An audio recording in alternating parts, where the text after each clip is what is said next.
हाँ जी बेटा, गुड इवनिंग। बेटा हमारा जो टॉपिक चल रहा था परमुटेशन एंड कम्बिनेशन, और अभी तक इस टॉपिक की बेटा हम 8 टाइप्स कंप्लीट कर चुके हैं। आज की क्लास में बेटा हमने टाइप नंबर 9 स्टार्ट करनी है, which is related to circular permutation. अभी तक बेटा इस टॉपिक के अंदर जो आपने परमुटेशन पढ़ा है वो पढ़ा है लीनियर परमुटेशन। परमुटेशन बेटा दो तरह का होता है, सुनिएगा ध्यान से। एक तो बेटा होता है लीनियर परमुटेशन,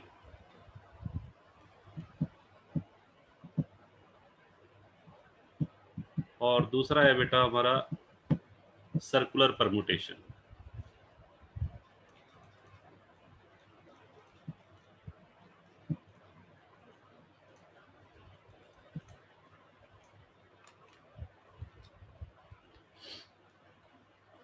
लीनियर परमुटेशन का बेटा मीनिंग है to arrange things in a line. जब हम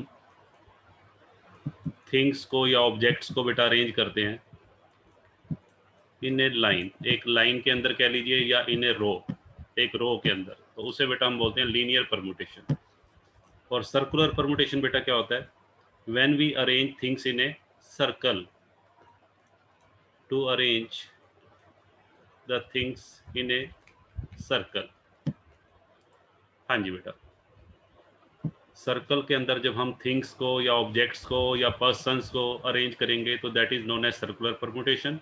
और जब किसी लाइन या रो के अंदर हम थिंग्स या ऑब्जेक्ट्स को अरेंज करते हैं that is known as linear permutation. अभी तक इस टॉपिक के अंदर परमुटेशन को लेकर जो भी बातें मैंने आपको बताई हैं वो सारी बेटा किससे रिलेटेड थी? लीनियर परमुटेशन से। तो आज बेटा हम बात करेंगे सर्कुलर परमुटेशन के बारे में। देखिए, एक बेटा मैं अपनी बात को समझाने के लिए मैं बेटा एक एग्जांपल लेता हूँ, फिर उससे बेटा हम फॉर्मूला डिराइव करेंगे। जैसे फॉर एग्जांपल, हाँ जी बेटा, ये 3 अल्फ़ाबेट्स हैं ABC, ठीक है बेटा, या इनको 3 पर्सन्स कह लीजिए, 3 पर्सन है, उनके नाम है ये ABC। सपोज कीजिए मैंने इन तीनों पर्सन्स को एक रो के अंदर अरेंज करना है। हाँ जी बेटा, सबसे पहले मैं बात करूंगा लीनियर परमुटेशन कि अगर मुझे इन तीनों पर्सन्स को एक रो के अंदर अरेंज करना हो तो कितने मेथड से मैं ऐसा कर सकता हूँ। तो इसके बेटा मैं लीनियर परमुटेशन बना लेता हूँ एक बार। कौन कौन से बनेंगे देखिए, ABC, सेकंड बेटा बनेगा BCA, देन थर्ड बेटा CAB। हाँ जी बेटा, ABC, BCA, CAB, फिर बेटा ACB, फिर बेटा बनेगा आपका, हाँ जी बेटा, CBA, और एक बेटा बन जाएगा आपका BAC। ये बेटा 6 आपके परमुटेशंस बन रहे हैं। अगर 3 पर्सन्स को मुझे एक रो के अंदर बिठाना है या 3 ऑब्जेक्ट्स हैं उनको एक लाइन के अंदर अरेंज करना है तो टोटल नंबर ऑफ परमुटेशन बेटा कितने बने यहाँ पर? 6।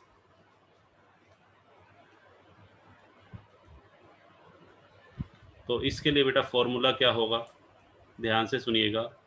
लीनियर परमुटेशन, जब 3 ऑब्जेक्ट हों और तीनों के बेटा अरेंजमेंट बनाने हो तो उस केस में हमने पढ़ा हुआ है इसको 3p3, 3p3 यानी कि,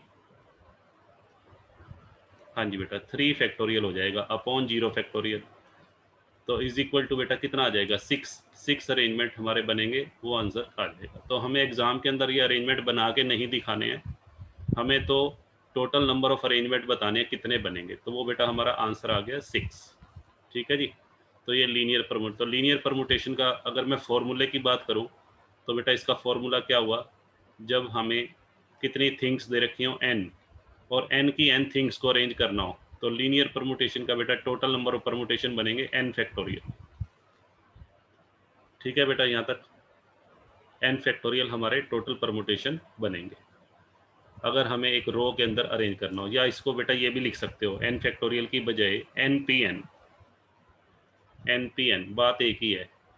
n फैक्टोरियल और npn दोनों का बेटा अगर आप सोल्व करोगे इसको npn को n फैक्टोरियल अपॉन 0 फैक्टोरियल तो यही आएगा। 0 फैक्टोरियल की वैल्यू हमें मालूम है 1 होती है, तो दोनों का मीनिंग बेटा सेम ही है। चलिए ये तो बेटा हो गया लीनियर परमुटेशन। अब बात करता हूँ बेटा मैं सर्कुलर परमुटेशन की। चलिए यहाँ बना लेते हैं। हाँ जी बेटा, अगर हम सर्कुलर परमुटेशन की बात करते हैं और उसका फॉर्मूला डिराइव करना है अब हमें, फिर से बेटा मैं वही एग्जांपल ले रहा हूँ। हमारे 3 स्टूडेंट्स हैं या 3 थिंग्स हैं जिनको हमें एक सर्कल में अरेंज करना है। हाँ जी बेटा, अब यहाँ पे एक चीज़ नोट करने वाली है, लीनियर परमुटेशन और सर्कुलर परमुटेशन में बेटा क्या डिफरेंस है। सुनिए, पहले उस डिफरेंस को समझते हैं तब हम परमुटेशन बनाएंगे। लीनियर परमुटेशन के अंदर, हाँ जी बेटा, जो हम अरेंजमेंट बनाते हैं लाइन के अंदर, लाइन का बेटा बिगिनिंग पॉइंट भी डेफिनेट होता है, निश्चित होता है, और एंड पॉइंट भी सर्टेन होता है। हाँ जी बेटा, यहाँ मैं लिख देता हूँ beginning point and end point in a line are always fixed. हाँ जी बेटा, लाइन का बिगिनिंग और एंड पॉइंट बेटा हमेशा क्या होता है, फिक्स होता है। जैसे ये देखिए, ये बिगिनिंग पॉइंट है और ये एंड पॉइंट है। बट सर्कल के अंदर, सर्कल का बेटा ना तो कोई बिगिनिंग पॉइंट होता है ना ही कोई फिनिशिंग पॉइंट। लाइन का बिगिनिंग पॉइंट भी होता है और फिनिशिंग पॉइंट, और वो डिफाइंड होता है। सर्कुलर परमुटेशन, सर्कल में बेटा क्या प्रॉब्लम है, इन ए सर्कल, हाँ जी बेटा, the beginning and finishing point, हाँ जी बेटा, जो बिगिनिंग पॉइंट है और finishing point are not defined. हाँ जी बेटा, वो डिफाइन ही नहीं हो सकते। सर्कल के अंदर हम बता ही नहीं सकते कौन सा बिगिनिंग पॉइंट है और कौन सा एंड पॉइंट है। तो अगर मैं बात करूं, फिर से बेटा हम उसी एग्जांपल पे आते हैं, ए बी सी। हाँ जी बेटा, 3 पर्सन्स हैं और मुझे इनके अरेंजमेंट बनाने हैं। कैसे बनाने हैं, इनको अरेंज करना है तीनों को सर्कल के अंदर। तो मीन्स मुझे सर्कुलर परमुटेशंस बनाने हैं। ठीक है जी, तो कैसे बेटा बनाएंगे, ध्यान से सुनिए।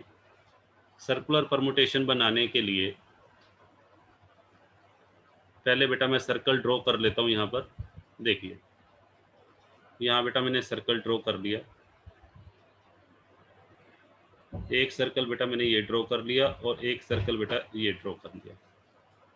अब सपोज कीजिए मुझे 3 पर्सन्स थे ए बी सी, इन 3 पर्सन्स को इस सर्कल पे अरेंज करना है। तो बेटा मैंने क्या किया, ए बी और सी उनको अरेंज कर दिया। ठीक है बेटा, ए बी सी को मैंने इस तरीके से अरेंज कर दिया। या दूसरा तरीका बेटा ये हो सकता है, ए, यहाँ पे बेटा मैंने सी को अरेंज कर दिया और यहाँ बी को। अब ध्यान से सुनिएगा, जो मैंने ये पहला केस बनाया है ए बी सी, हाँ जी बेटा, यहाँ मैंने अरेंज किया ए बी सी। अब बेटा मैं इसको ए बी सी भी बोल सकता हूँ, इसी अरेंजमेंट को, इसी सेम अरेंजमेंट को बेटा मैं और क्या बोल सकता हूँ, बी सी ए। इसी सेम अरेंजमेंट को बेटा मैं सी ए बी भी बोल सकता हूँ। इन तीनों में बेटा कोई फ़र्क नहीं है। इसको चाहे मैं ए बी सी बोल लूँ, चाहे बी सी ए बोल लूँ, चाहे सी ए बी बोल लूँ, ये बेटा एक ही बात है। ठीक है जी, ये तीनों यहाँ पे सेम माने जाएंगे। लाइन में इनको बेटा क्या माना जाता है, अलग माना जाता है। लाइन के अंदर देखो, ए बी सी, बी सी ए और सी ए बी को अलग अलग माना है। वो 3 अलग अलग अरेंजमेंट है। क्यों, रीज़न क्या है, लाइन का बेटा जो बिगिनिंग पॉइंट होता है और एंड पॉइंट होता है वो फिक्स होता है।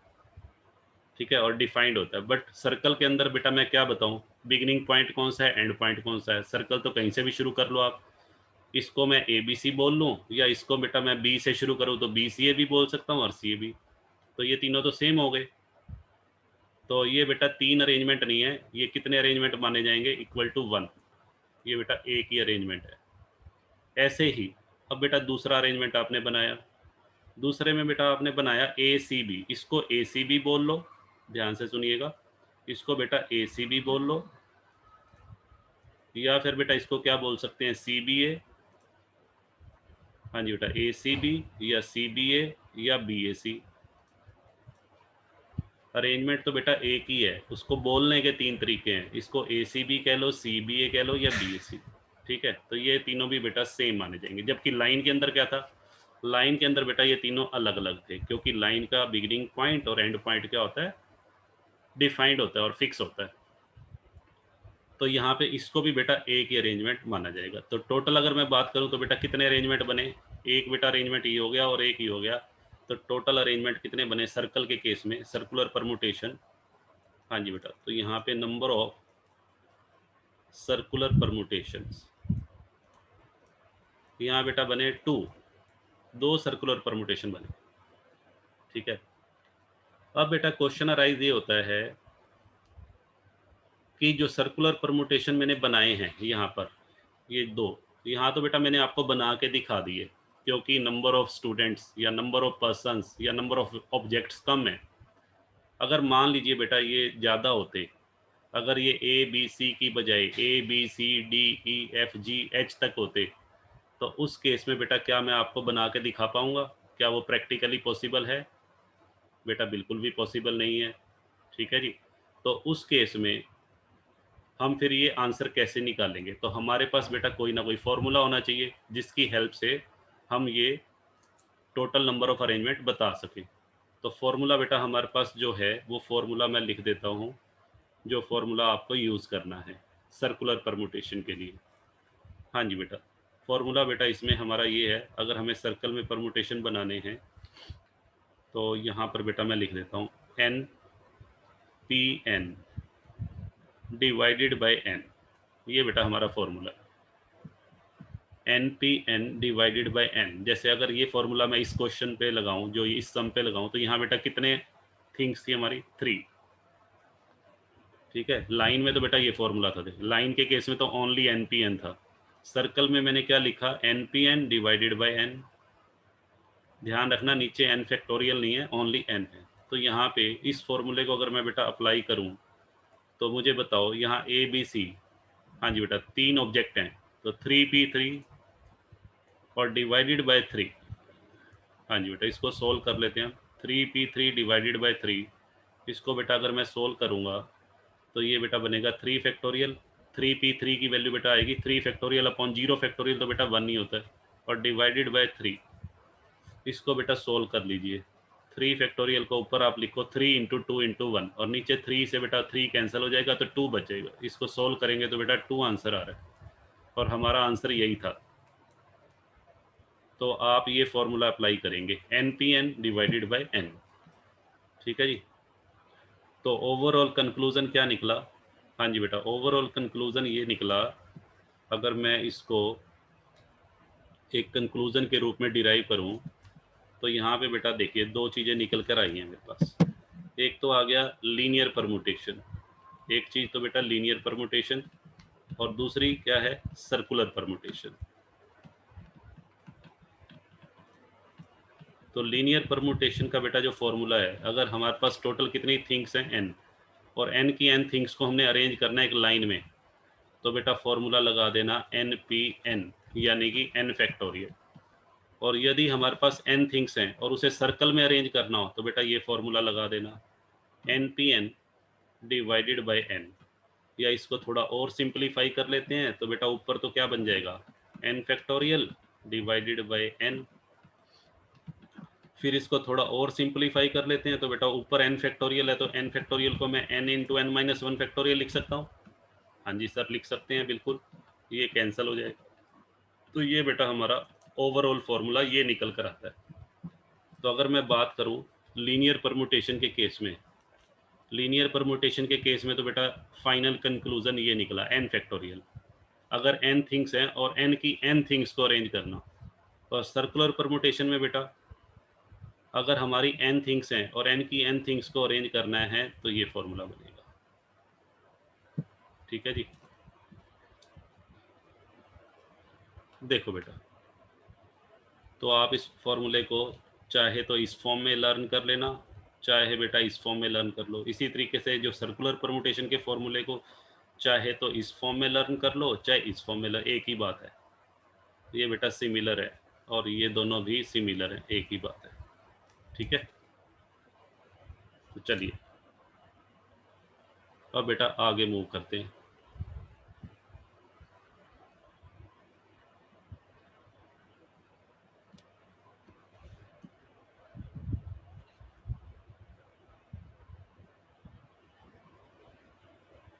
हाँ जी बेटा, अब इसमें क्या लिखता है, number of ways of arranging n things. हाँ जी बेटा, अगर आपको एन थिंग्स अरेंज करनी है और टोटल थिंग्स भी कितनी है, एन, एन की एन थिंग्स को आपने अरेंज करना है सर्कल में, और when clockwise and anti clockwise direction are consider different, जब क्लॉकवाइज और एंटी क्लॉकवाइज डायरेक्शन को क्या माना जाए, डिफरेंट माना जाए। जो अभी बेटा पीछे मैंने केस लिया था जिसमें मैंने सर्कल पे अरेंजमेंट बनाए थे, देखिए एक तो मैंने ये बनाया था ए बी सी, एक बेटा मैंने ये बनाया था ए सी बी। ठीक है जी, अगर इन दोनों अरेंजमेंट को भी देखोगे ध्यान से, तो यहाँ पे बेटा ए बी सी कौन सी डायरेक्शन में बैठे हैं, यहाँ यहाँ बेटा ए बी सी, ये देखिए यहाँ ए बी सी की जो डायरेक्शन है वो कौन सी है, क्लॉकवाइज। जिस डायरेक्शन में घड़ी की सुइयां घूमती हैं उसी डायरेक्शन में ए बी सी बैठे हैं, यहाँ अपोजिट डायरेक्शन में बैठे हैं। जिस डायरेक्शन में घड़ी की सुई घूमती है उससे अपोजिट डायरेक्शन में तीनों बैठे हैं। ठीक है जी, यहाँ पे ये अरेंजमेंट कैसा है, एंटी क्लॉकवाइज। तो दो अरेंजमेंट बने थे। जब क्लॉकवाइज और एंटी क्लॉकवाइज डायरेक्शन को डिफरेंट कंसीडर किया जाए तो अरेंजमेंट बेटा ये फॉर्मूला लगेगा n-1। ठीक है, तो यहाँ पर बेटा जो हमारा n-1 फैक्टोरियल लिख लो, या इसको ये भी लिख सकते हैं npn डिवाइडेड बाय n, बात एक ही है। हाँ, अगर ये डिफरेंस भी ख़त्म कर दिया जाए, मान लीजिए आपको ये कह दे कि एंटी क्लॉकवाइज और क्लॉकवाइज डायरेक्शन में कोई डिफरेंस नहीं है, सपोज करो ये कह दे नो डिफरेंस, इन दोनों को सेम मानना है। एंटी क्लॉकवाइज डायरेक्शन में जो अरेंजमेंट बना और क्लॉकवाइज डायरेक्शन में जो अरेंजमेंट बना उसको डिफरेंट नहीं मानना, उसको भी सेम कंसीडर करना है। तो उस केस में तो बेटा फिर ये दो अरेंजमेंट भी नहीं रहे। ठीक है, फिर ये एक ही माना जाएगा क्योंकि क्वेश्चन में लिख दिया क्लॉकवाइज और एंटी क्लॉकवाइज डायरेक्शन को सेम मानना है। तो उस केस में बेटा जो फॉर्मूला लगेगा, ध्यान से सुनिए, उस केस में फॉर्मूला ये हो जाएगा n-1 फैक्टोरियल डिवाइडेड बाय 2। ये फॉर्मूला तब लगाना है जब क्लॉकवाइज और एंटी क्लॉकवाइज डायरेक्शन को, हाँ जी बेटा, सेम माना जाए, और जब क्लॉकवाइज और एंटी क्लॉकवाइज डायरेक्शन को डिफरेंट माना जाए तो ये लगेगा। और अगर क्वेश्चन में कुछ भी ना लिखा हो, क्वेश्चन में बेटा बताया ही ना हो कि क्लॉकवाइज और एंटी क्लॉकवाइज डायरेक्शन को सेम मानना है या डिफरेंट मानना है, तो आप क्या करेंगे, आप बेटा उस केस में उसको डिफरेंट मान के करेंगे। कुछ भी ना लिखा हो तो ये सिचुएशन लिख देता हूँ मैं। हाँ जी बेटा, अगर कुछ भी ना लिखा हो क्वेश्चन में, कुछ भी ना लिखा हो, तो आपने ये वाली सिचुएशन माननी है और ये फार्मूला लगा देना है। हाँ, जब ये लिखा हो कि क्लॉकवाइज और एंटी क्लॉकवाइज डायरेक्शन को सेम मानना है, तो उस केस में बेटा हमारे जो परमुटेशन है और कम हो जाएंगे, n-1 फैक्टोरियल डिवाइडेड बाय 2, फिर ये फार्मूला लगेगा। या इस फार्मूले को बेटा ऐसे भी लिख सकते हैं, जो हमारा npn डिवाइडेड बाय n, और नीचे बेटा यहाँ ऐसे भी लिख सकते हो, बात एक ही है। ठीक है जी, इसको सोल्व करेंगे यही आएगा। तो चलिए अब बेटा प्रैक्टिस करते हैं इस फॉर्मूले की। देखिए,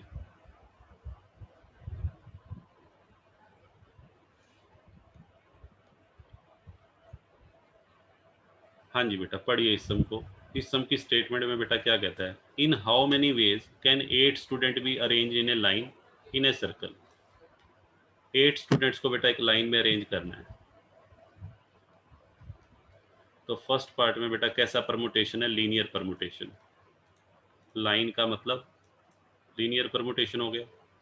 तो लीनियर परमुटेशन में बेटा 8 स्टूडेंट्स को अगर हमने अरेंज करना हो तो फॉर्मूला मैंने बताया था npn, या बेटा n फैक्टोरियल। तो टोटल अरेंजमेंट आप लिख दो। टोटल अरेंजमेंट बेटा कितने बनेंगे, number of ways of arranging 8 students at 8 places, 8 factorial. तो इसका आंसर बेटा आएगा 40,320। फिर बेटा सेकंड पार्ट पे आ जाइए। सेकंड पार्ट में बेटा सर्कुलर अरेंजमेंट बनाने हैं, सर्कुलर परमुटेशन। अब सर्कुलर परमुटेशन के केस में आपने ध्यान से देखना है कि क्लॉकवाइज और एंटी क्लॉकवाइज डायरेक्शन को सेम मानना है या डिफरेंट। कुछ भी नहीं लिखा हुआ बेटा, सिर्फ ये लिखा हुआ है सर्कल में अरेंजमेंट बनाओ। तो यहाँ पे क्या एज्यूम करेंगे बताओ, जब कुछ भी ना लिखा हो तो बेटा सेम मानेंगे या डिफरेंट? अभी अभी आपको बताया था, assuming clockwise and anti clockwise as different arrangement. हाँ जी बेटा, इसको बेटा हमने डिफरेंट मानना है। और जब बेटा आप इसको डिफरेंट कंसीडर करोगे तो फॉर्मूला क्या लगेगा? हाँ जी बेटा, फॉर्मूला आपको अभी भी बताया मैंने, टोटल अरेंजमेंट या तो सीधा n-1 फैक्टोरियल। हाँ जी बेटा, ये फॉर्मूला लगा दीजिए, n-1 फैक्टोरियल, तो 8-1, हाँ जी बेटा 7 फैक्टोरियल आ जाएगा। तो 7 फैक्टोरियल की वैल्यू बेटा 5040। या बेटा अगर आप n-1 फैक्टोरियल से नहीं करना चाहते तो ये फॉर्मूला भी है, n/n डिवाइडेड बाय n। तो इस फॉर्मूले को लगा लेते हैं, तो 8p8 डिवाइडेड बाय 8, इसको बेटा सोल्व कर लो। ऊपर तो 8 फैक्टोरियल बाय 0 फैक्टोरियल आ जाएगा और नीचे 8, तो 8 फैक्टोरियल, 0 फैक्टोरियल की वैल्यू तो बेटा 1 होती है, तो 8 फैक्टोरियल बाय 8 हो गया। अब 8 फैक्टोरियल को आप लिख लो 8 इंटू 7 फैक्टोरियल, तो 8 से 8 बेटा कैंसिल कर दो, आंसर वही आ गया 5040। तो इस बात से कोई फ़र्क नहीं पड़ता कि आप फॉर्मूला ये वाला अप्लाई कर रहे हैं या ये अप्लाई कर रहे हैं, दोनों से बेटा आंसर सेम आएगा। हाँ, इस फॉर्मूले से कैलकुलेशन थोड़ी छोटी पड़ेगी, तो जो भी आपको अच्छा लगे उससे आप कर लीजिए। अब यहाँ पे बेटा कई बार बच्चे मिस्टेक कर देते हैं, नीचे n फैक्टोरियल लगा देते हैं, n/n divided by n factorial. तो यहाँ केयरफुल रहना है, ये गलत है। नीचे बेटा n फैक्टोरियल नहीं है, हमारा फॉर्मूला ये है n/n divided by n। This is the correct formula. चलिए आगे मूव करते हैं।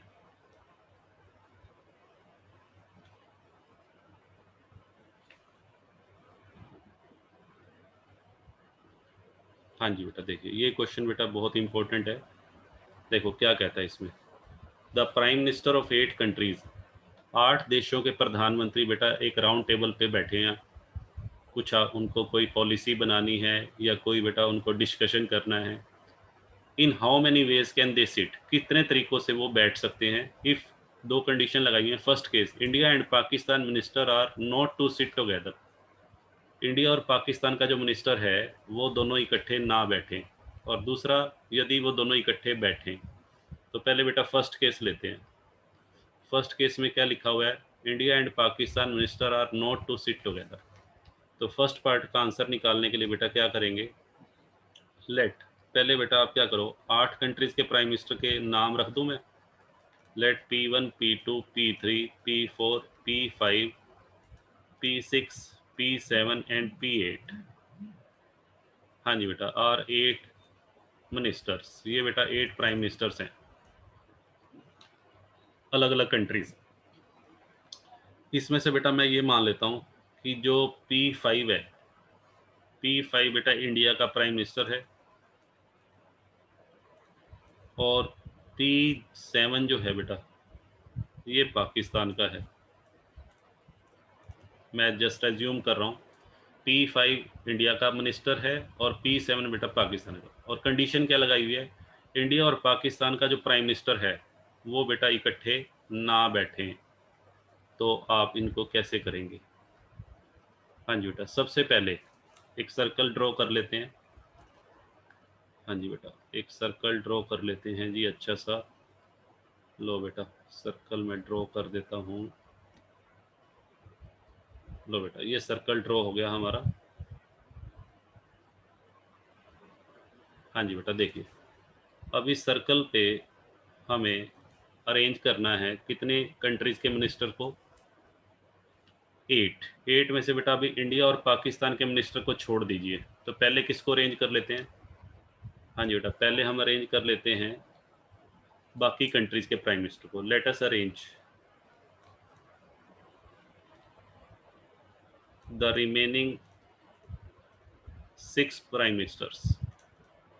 हाँ जी बेटा, पहले क्या करो, बाकी के 6, बाकी के 6 बेटा कौन से बचे? एक तो बेटा P1, हाँ जी बेटा चलिए, एक हो गया P2, हाँ जी बेटा एक P3, एक P4, एक बेटा हो गया P6 और एक P8। लो बेटा, पहले हम इन 6 मिनिस्टर्स को अरेंज कर देते हैं। तो 6 मिनिस्टर्स को बेटा अरेंज करने के कितने वेज होंगे? हाँ जी बेटा, number of ways of arranging the 6 prime minister in a circle. ध्यान से देखिए बेटा, सर्कल में अरेंज करना है। राउंड टेबल की बात चल रही है, राउंड टेबल का मतलब सर्कल, तो सर्कुलर परमुटेशन बनाने हैं। हाँ जी बेटा, तो फॉर्मूला क्या लगेगा? n-1 factorial. तो n कितना है? 6 मिनिस्टर्स हैं, 6-1 फैक्टोरियल। तो 5 फैक्टोरियल तो बेटा ये हो गया, यानी कि 120। या इसको आप लिखना चाहो तो 6p 6 divided by 6, np n divided by n वाले फॉर्मूले से भी कर सकते हैं। तो लो बेटा, 6 मिनिस्टर तो मैंने अरेंज कर दिए। 6 मिनिस्टर्स को राउंड टेबल पे बिठाने के 120 वेज हैं। अब बेटा ध्यान से सुनिएगा, हमें अरेंज करने हैं अब इंडिया और पाकिस्तान वाले मिनिस्टर। इंडिया और पाकिस्तान के मिनिस्टर की क्या तमन्ना है या क्या कंडीशन लगाई हुई है? उन्हें इकट्ठा नहीं बिठाना। हाँ जी बेटा, लो जी, उनके लिए पहले बेटा प्लेसेस देख लेते हैं, कितने प्लेसेस बन गए। इंडिया और पाकिस्तान के मिनिस्टर के लिए बेटा प्लेसेस देखते हैं कितने बने हैं। उनको यहाँ पर बिठा दो। हाँ जी बेटा, एक तो प्लेस बेटा ये बन गया, एक यहाँ प्लेस बनेगा, एक बेटा ये प्लेस बन गया, एक ये, एक यहाँ पर बन गया और एक यहाँ बन गया। तो पहले ये देखो बेटा, टोटल प्लेसेस कितने हो गए, इनको काउंट करो। 1 2 3 4 5 6। हाँ जी बेटा, now there are 6 places for 2 ministers. हाँ जी बेटा, 2 प्राइम मिनिस्टर्स। 2 प्राइम मिनिस्टर कौन कौन से? P5 and P7। एक तो बेटा P5 और एक P7। इन दोनों के लिए कितने प्लेसेस बचे हैं? 6 प्लेसेस बेटा बन गए। इन 6 प्लेसेस पर अगर मैं इंडिया और पाकिस्तान के मिनिस्टर को बिठा दूं तो बेटा हमारी कंडीशन फुलफिल हो जाएगी, वो दोनों इकट्ठे नहीं बैठेंगे। तो इनको बेटा अरेंज कर देते हैं। कैसे अरेंज करेंगे देखो, यहाँ बेटा लिख दो, number of ways of arranging. हाँ जी बेटा, number of ways of arranging 2 prime minister eight 6 places. हाँ जी बेटा, 2 प्राइम मिनिस्टर को हमने 6 प्लेसेस पर अरेंज करना है। तो यहाँ बेटा ये बनेंगे 6p2।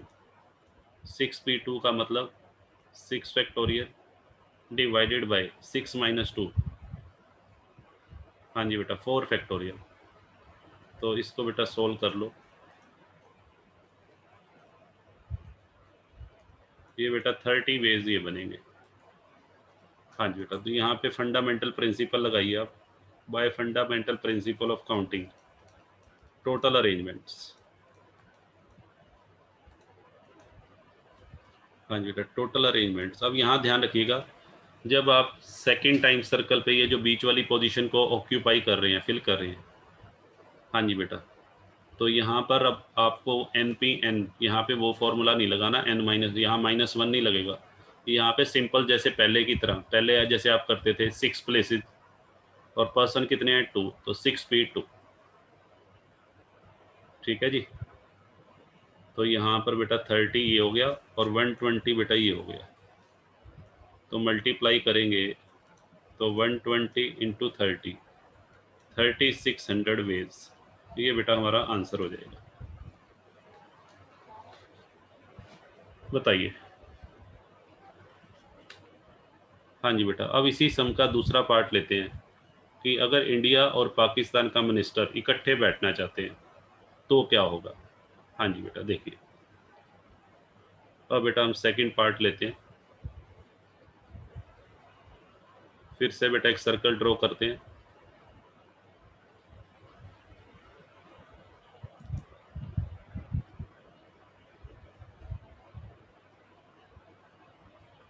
हाँ जी बेटा, सर्कल ड्रॉ कर दिया हमने। तो यहाँ पर बेटा पहले क्या करेंगे, हमारा P5 और P7। P5 था इंडिया का मिनिस्टर और P7 पाकिस्तान। इन दोनों को बेटा एक मान लो, इन दोनों को एक मिनिस्टर मान लो। Let us consider both Indian and Pakistani minister as one.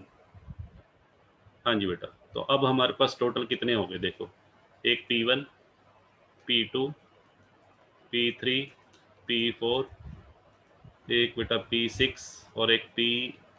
8। हाँ जी बेटा, ये हो गए। इन दोनों को हमने एक सिंगल मानना है, तो यहाँ पे टोटल कितने हो गए? टोटल बेटा 7 मिनिस्टर हो गए। Now we have to arrange 7 ministers. हाँ जी बेटा, 7 मिनिस्टर्स को हमने राउंड टेबल पे अरेंज करना है। ठीक है बेटा, जैसे मान लीजिए यहाँ मैंने रख दिया P1 को, यहाँ बेटा मैंने रख दिया P3 को, यहाँ मैंने P2 को बिठा दिया, यहाँ बेटा मैंने कर दिया P5 और P7। ठीक है बेटा, P5 और P7 कोई हमने यहाँ कर दिया, और P6 बेटा ये हो गया, और P8 ये हो गया, और एक बेटा हमारा P4 बच गया आई थिंक। लो जी, यहाँ बेटा P4। तो टोटल हमारे 7 हो गए। ठीक है, पहले इन 7 को अरेंज करो। 7 को अरेंज करने के वेज बेटा कितने बनेंगे? सर्कल में अरेंजमेंट कर रहे हैं, number of ways of arranging in a circle. Circle में बेटा अरेंज करेंगे तो ये बेटा कितने हुए? 7, फॉर्मूला लगाओ, 7 - 1 6 फैक्टोरियल। ये तो बेटा हो गया, तो ये बेटा हो गया 720। ठीक है जी। अब जो इंडिया और पाकिस्तान का मिनिस्टर है बेटा, जिनको आपने इकट्ठे बिठाया है, वो आपस में तो अपनी पोजीशन चेंज कर सकते हैं। इंडिया वाला मिनिस्टर पाकिस्तान वाले मिनिस्टर की चेयर पर बैठ जाए, पाकिस्तान, वो आपस में भी बेटा इंटरचेंज कर सकते हैं। तो अब आप लिखोगे now India minister P5 and Pakistani minister P7 can be seated among themself.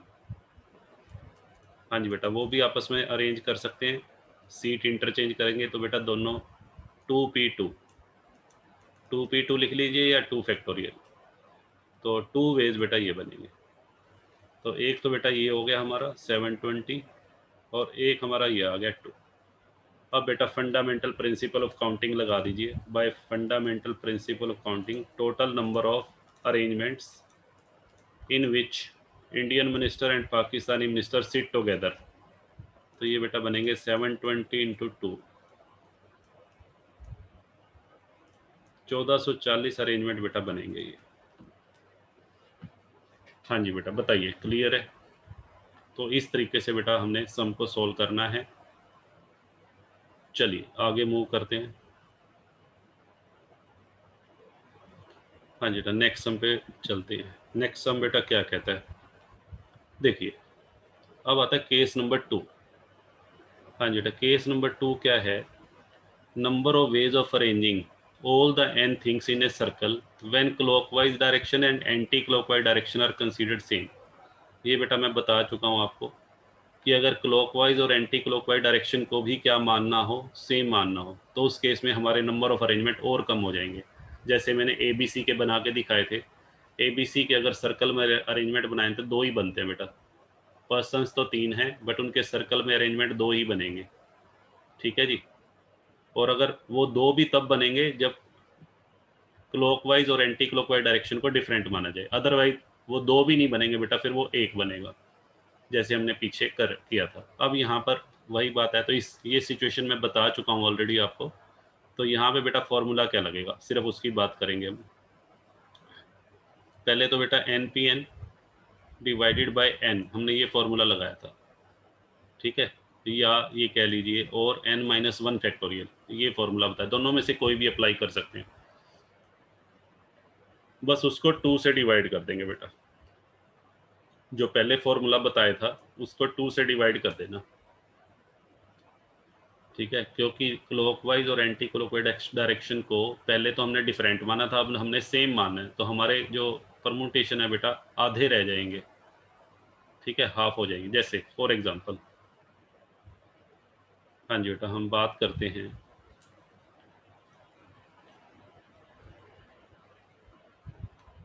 हाँ जी बेटा, सपोज कीजिए आपको कह दिया, एक सम आ गया 8 पर्सन्स हैं। हाँ जी बेटा, 8 पर्सन्स को एक राउंड टेबल पे बिठाना है। 8 पर्सन को राउंड टेबल में बिठाना है और कंडीशन लगाई हुई है, क्वेश्चन में लिखा हुआ है कि क्लॉकवाइज एंड एंटी क्लॉकवाइज, ये लाइन बेटा लिखी होगी, clockwise and anti clockwise direction are to be considered, हाँ जी बेटा, सेम, उसको सेम मानना है। अगर ये लाइन बेटा ना लिखी हो ना पेपर में तो आप डिफरेंट मान के क्वेश्चन करोगे, यानी कि पहले वाला फर्स्ट केस वाला फॉर्मूला लगाओगे, बट यहाँ पे क्लियर लिख दिया तो यहाँ पे बेटा अब आपको फॉर्मूला दूसरा लगाना पड़ेगा, सेकंड केस वाला। तो सेकंड केस वाला फॉर्मूला क्या है, हाँ जी बेटा, यहाँ पे हम बना लेते हैं नंबर ऑफ अरेंजमेंट्स। बेटा कितने बनेंगे बताओ, ये फॉर्मूला लगाओ। तो 7 फैक्टोरियल डिवाइडेड बाई 2 यानी कि 5040 डिवाइडेड बाई 2, तो ये बेटा बनेंगे 2520 अरेंजमेंट, ये हमारा फाइनल आंसर आ जाएगा। ये फॉर्मूला बेटा और कब लगाना है सुनिए, कई बार आपको ये कह देगा, हाँ जी बेटा 8 बीड्स हैं, आपको बीड्स दे दिए, सपोज करो आपको ये कह दिया देयर आर 7 बीड्स, बीड्स बेटा होते हैं मोती, ऑफ डिफरेंट कलर, हाँ जी बेटा सारे के सारे मोती डिफरेंट कलर वाले। अगर आपको ये कह दिया जाए 7 मोती हैं और डिफरेंट कलर के हैं सातों के सातों, और उनसे कोई माला बनानी है, हाँ जी बेटा क्या बनाना है उससे आपने, हाँ जी बेटा माला, माला को इंग्लिश में बेटा क्या बोलते हैं, आई थिंक गार्लैंड ये बोलते हैं, या नेकलेस कह लीजिए, हाँ जी बेटा मोतियों की माला बनानी है या नेकलेस बनाना है, तो कितने तरीक़ों से बना सकते हैं। तो जब भी बेटा नेकलेस वाला क्वेश्चन आ जाए, नेकलेस के केस में, हाँ जी बेटा क्लॉकवाइज और एंटी क्लॉकवाइज डायरेक्शन में कोई डिफरेंस नहीं माना जाता नेकलेस में, ठीक है। जब आप लोगों को बिठाते हो एक राउंड टेबल पे या थिंग्स को अरेंज करते हो एक सर्कल में, वहां तो बेटा क्लॉकवाइज और एंटी क्लॉकवाइज डायरेक्शन को क्या माना जाता है, डिफरेंट। बट जो बीड्स वाला क्वेश्चन होगा उसमें हमेशा सेम मानना है, बीड्स ऑफ डिफरेंट कलर से, और क्या बनानी हो, नेकलेस बनाना हो। नेकलेस वाले क्वेश्चन में ध्यान रखना क्लॉकवाइज और एंटी क्लॉकवाइज, हाँ जी बेटा इन दोनों को सेम माना जाता है, हमेशा सेम माना जाएगा। तो फॉर्मूला बेटा आपको ये लगाना पड़ेगा। तो यहाँ नंबर ऑफ अरेंजमेंट्स बना लेते हैं। नंबर ऑफ अरेंजमेंट्स बेटा क्या बनेंगे,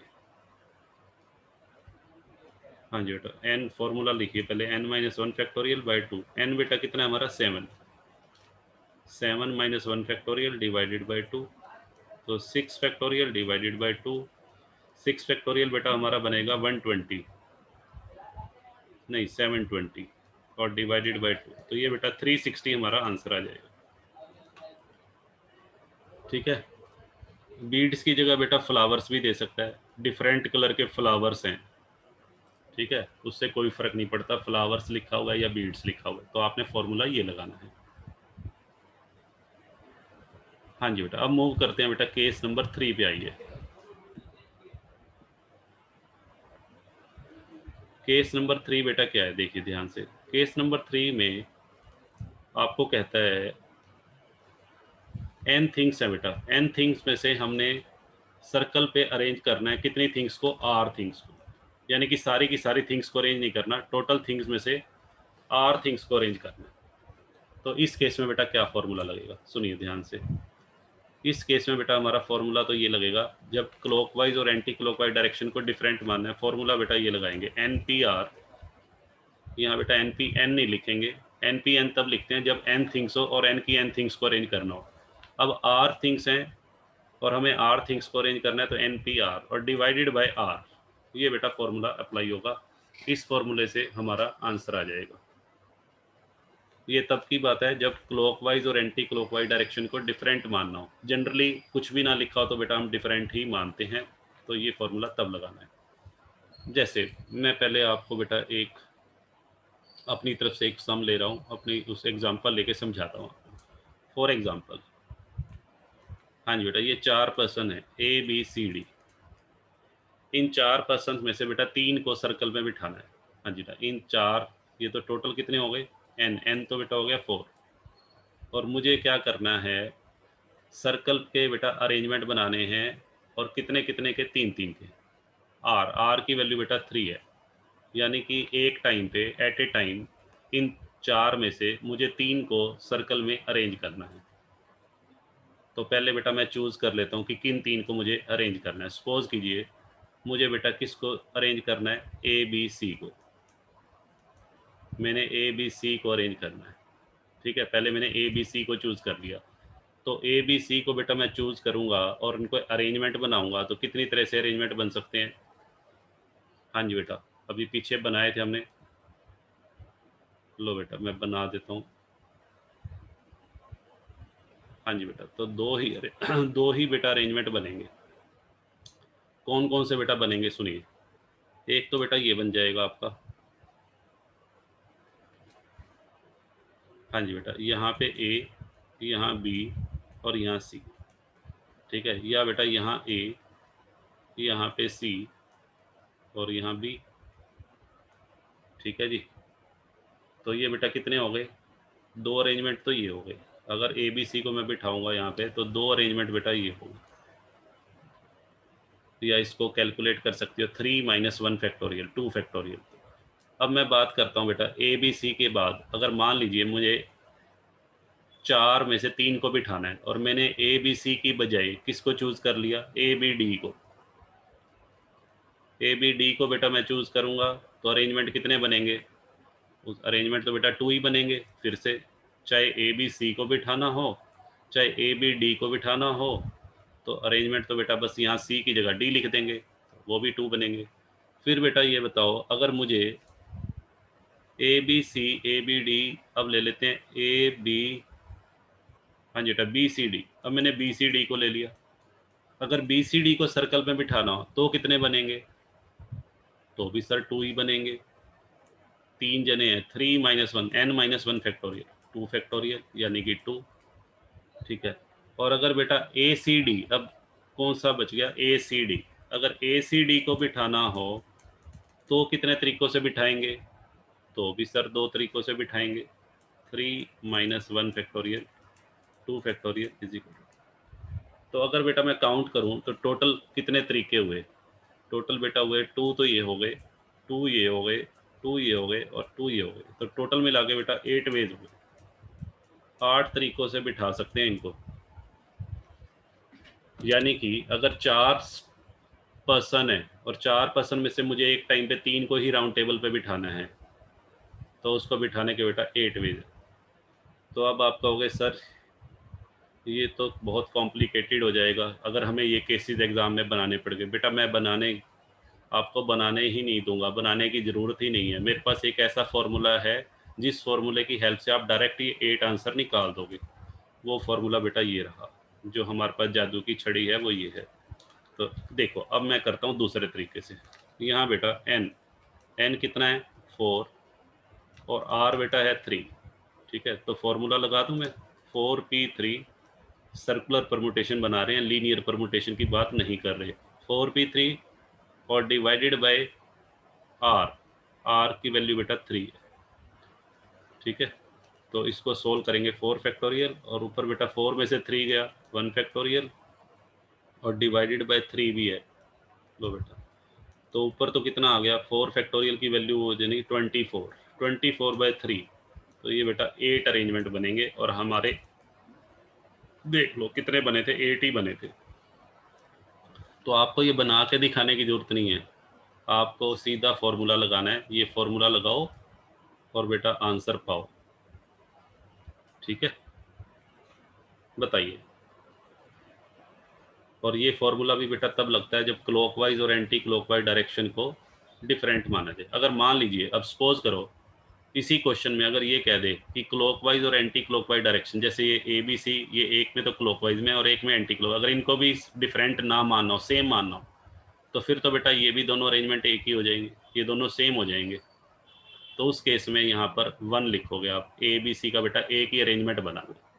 तो 1 ये, तो टोटल 4 अरेंजमेंट बनेंगे। तो अगर मैं यहाँ पर बात करूँ कि अगर क्लॉकवाइज और एंटी क्लॉकवाइज डायरेक्शन को सेम मानना हो, तो उस केस में बेटा फॉर्मूला क्या बनेगा।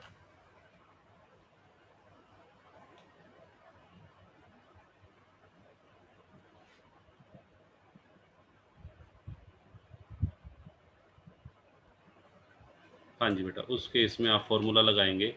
इसमें देखो लिखा हुआ है कंसीडर्ड सेम, यहाँ पे बेटा अब लिखा है केस नंबर 3 है ये, इसमें सेम लेना है। हाँ जी बेटा, ये 3rd केस हुआ, 4th हो गया, आई थिंक 4th केस है बेटा, 3rd तो हमारा ये था। हाँ चलिए, ये 4th केस हो गया। तो इसको बेटा मैं ठीक कर देता हूँ, ये बाय चांस गलती से 3 लिखा हुआ है, तो इसे बेटा मैं ठीक कर दूँ। लो बेटा, यहाँ मैंने कर दिया 4th केस। तो यहाँ बेटा फॉर्मूला क्या लगाएंगे, सुनिए, यहाँ फॉर्मूला लगेगा NPR डिवाइडेड बाय R, और साथ में बेटा 2 और लगा देना। 2 से डिवाइड क्यों किया, क्योंकि क्लॉकवाइज और एंटी क्लॉकवाइज डायरेक्शन को हमने क्या मानना है, सेम मानना है। ठीक है जी, तो ये फॉर्मूला बेटा लगा देना। जैसे फॉर एग्जांपल आपके एग्जाम में इस तरह का कोई क्वेश्चन आ जाए। हाँ जी बेटा, 5 पर्सन्स हैं, 5 में से 3 पर्सन्स को राउंड टेबल पे बिठाना है, और साथ में ये कंडीशन लगा दे clockwise and anti clockwise are to be considered same. तो उस केस में बेटा फॉर्मूला आप ये लगा देंगे NPR। तो फॉर्मूला लगाते हैं, टोटल अरेंजमेंट बेटा कितने बन जाएंगे, देखिए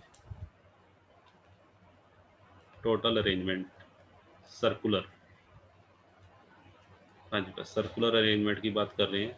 तो 5P3, नीचे बेटा 2, 2 तो लगा ही दो, और R बेटा 3, R का फैक्टोरियल नहीं है जी, R है।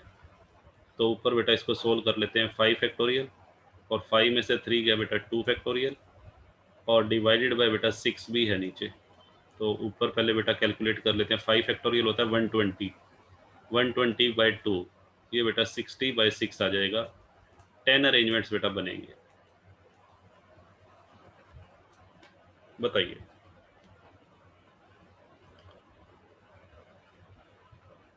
तो बेटा अगर आज की क्लास को कंक्लूड करें, तो ओवरऑल बेटा आज की क्लास में हमने जो जो बातें पढ़ी हैं वो ये हैं, जो जो फॉर्मूलाज पढ़े हैं वो सारे बेटा लिखे हुए हैं यहाँ।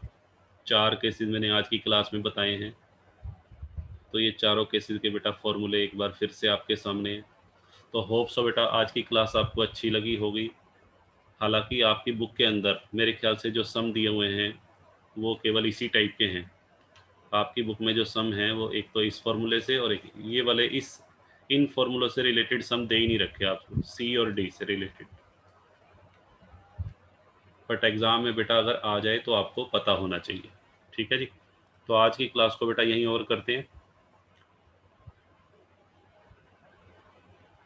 होमवर्क बेटा आपको व्हाट्सएप ग्रुप में मिल जाएगा। ठीक है जी, चलिए शुभ रात्रि।